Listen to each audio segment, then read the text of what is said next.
welcome back to Computers for the Completely Clueless. I'm Lee Keller. I'm Kim Cavanaugh. And we're going to finish up this little bit of table setting. We are. We're going to set the table here a little bit more. Remember, a table is a way that you display structured information. Okay? Rows and columns, and each of the individual little items in the table, the little rectangle, that's called And you can make them as fancy as you want. A cell, a table cell. Right. So rows, columns, cells. Going from the cells to the tables. Yeah, right. And we get down the DNA and the RNA and the recombinant DNA and all that kind of stuff. And now something that would make a really big difference is, we'll probably talk about this in a future show, but spreadsheets are just totally basic. Spreadsheet is a whole table. That's exactly what and it we've is. got right. cells. And you can add in, I hope, when we get leave to me that, out when that show comes around.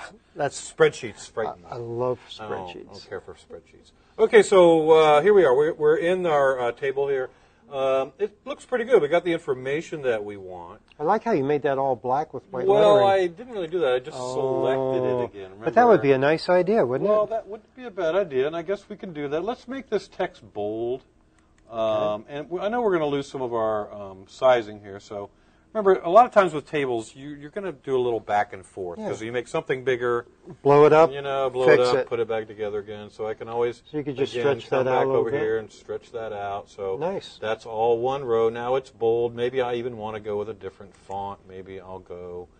Let's go with Tahoma. That's always nice. All right. Okay. Now that is our basic text formatting. All you got to do, just like anything else, you select and then you format. Now, there are other options, again, by way of a right-click menu. Right-clicking again. And once I have these selected, I can choose my borders and shading. Okay. And when I bring that up, now there's going to be a number of things that are available to me. Borders, in this case, I see on this tab, has to do with the object that I'm working with right now. That's my table. But you see there are other tabs up there for page border. So if I wanted to border all the way around the page, I could do that. What I'm really after in this case is I want to go for shading. Okay, so this is going to basically be our fill color. Right, so I'm going to go for my fill. Right now it's set to no fill. And you say you want it black? No, let's go with something that sticks out a little bit. All right, well, how about a nice green here? Okay. All right. I thought you might go towards the teal for the dolphins. Oh, yeah, we'll go for that. Yeah, how about teal? That's kind of teal. Oh, wait a minute. There's teal. Aqua and orange. Ooh, cool. Let's do that. What's the one above it? That would be... You notice that you leave your mouse over it? Sometimes it gives the color. That's teal. I don't want teal. I want aqua. Okay, looks good. We'll go with aqua and orange.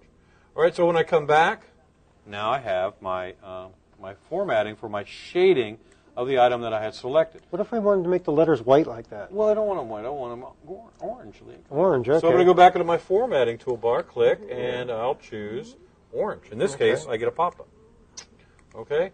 So now I've got my aqua and orange go dolphins. Really kind of doesn't really work. Not really work. So I'll Control Z out of that baby. And did you say white?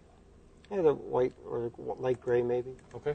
Yeah, that looks good. All right. So not bad. Now let's go down here, and I want to format this text because that column in this case is a little bit. I think it needs to stand out a little bit. So let's go to a bold and then a slightly larger. So you see what I'm doing? Yep. And it's a little bit bigger.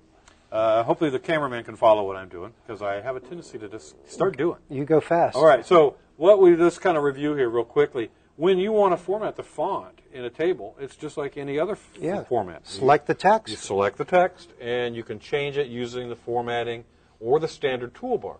So I'll go back down here, and we're going to change this and make it a little bit smaller, make that fit a little bit better. And now I've got a pretty nice little table. That's an easy table to read. I can tell what time each of those shows are on. Now, it might be fun, instead of having these little X's, what if I wanted to insert an image here? Yeah, okay. Okay, like a picture of Lee Keller or Kim Cavanaugh. All right. No. Why don't we just use a sample? Remember from how we insert? Okay.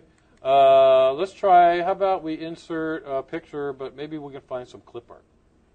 Okay. Can we put clip art in a table?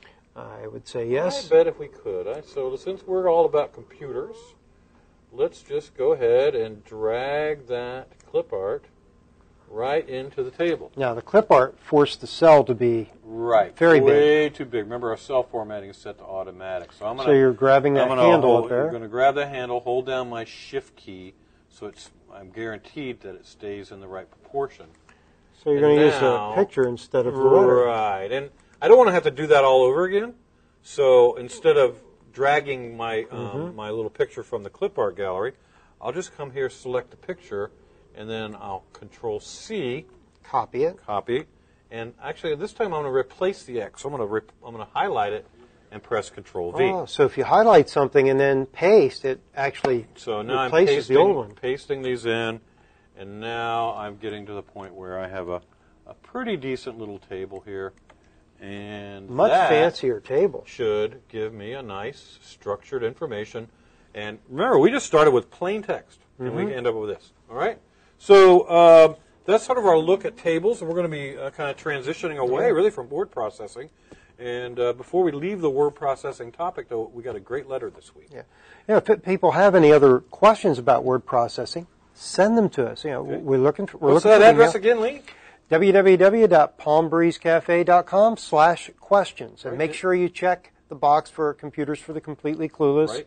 And That we'll lets get us those know. questions, and we're starting to get them, and we've got another great one today, and I'm going to actually let you drive the computer this time, Okay. so grab that keyboard. This comes to us from Sal, Pembroke Pines, Florida, and Sal says he's been watching the show about word processing, Okay. but the problem is that, like a lot of people, Lee, he's a little short on funds at the moment. Yeah, that's So what tight. Sal is looking for is a way to do some of the cool things that we've been doing using Microsoft Word, but is there something that's free or maybe low cost Okay. that Sal could use instead of Microsoft Word? So what do you think? It's funny. We've actually talked about two products a lot on the show.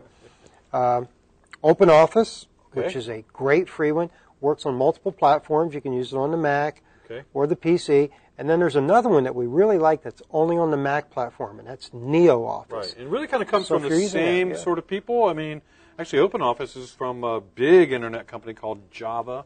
And they make Java, and Sun Microsystems is the company that makes it. And we're not going to have time to really open it up to show you all the features, Sal, but we do have a screen capture here. And if you look at that, this is the free program that we're showing you on screen. Does it look like the one we've been using in our examples here, Microsoft It's Word? extremely similar. Now here Right. they've got a structure of a spreadsheet thing happening here, but Right. all the major applications, a spreadsheet, a word processor, and Even a PowerPoint, like kind of presentation software is included. And this is the OpenOffice interface. Very nice, and Right. I even use this sometimes. It's fun to go back to. And I use, instead of using Office most of the time, I actually use NeoOffice because I just kind of like the interface a little bit better. Although Office 2007 on the Macintosh is really, really quite nice. Yeah. But if you scroll down here a little bit, you'll see the same kind of screenshot. And these are free programs. So Absolutely you've got to free. have an internet connection, obviously. Yeah, And gonna the address download it. is openoffice.org.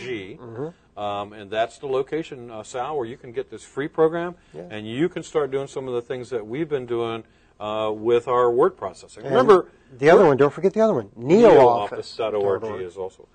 So, as we kind of wrap up our look at word processors, remember, kind of take your time to look around at the interface and see what clues are provided for you.